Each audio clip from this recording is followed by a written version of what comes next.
আছে। The coalition years বইতে 1996 সাল থেকে 2012 সাল পর্যন্ত এই উপমহাদেশের রাজনীতি সহ বাংলাদেশের রাজনীতিও সেখানে প্রকাশে এসেছে। উনি এত বড় একটি কাজ আঞ্জাম দেওয়ার জন্য ঐতিহাসিকভাবে ওনাকে ধন্যবাদ দিচ্ছি।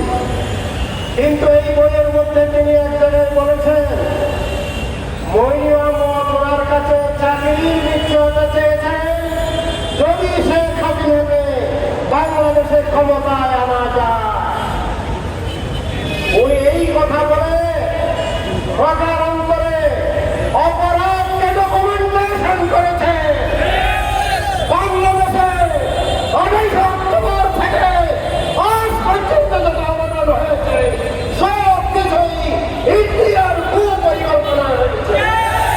তবে এই ধরনের প্রতিবেশী যতই ষড়যন্ত্র করুক না কেন, আমরা তাদের ষড়যন্ত্রকে তোয়াক্কা করি না।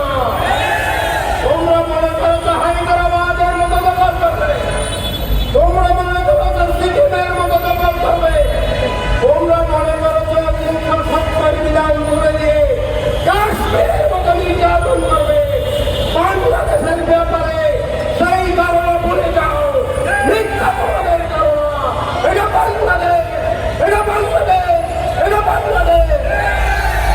আমাদের এখানে স্লোগান উঠেছে, দিল্লির ডাকা, দিল্লির ডাকা, দিল্লির ডাকা, গোলামীদের আজাদি, গোলামীদের আজাদি।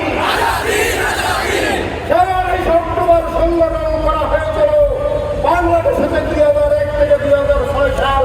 সুন্দর একটি সরকার পরিচালনা করে গণতন্ত্রের যাত্রা শুরু হয়েছিল। সেই গণতন্ত্রের যাত্রাকে রক্ষা করে হাসিনার মতো সেবাদাস ফ্যাসিবাদ কায়েমের জন্যই 23 অক্টোবর সৃষ্টি করা হয়েছিল।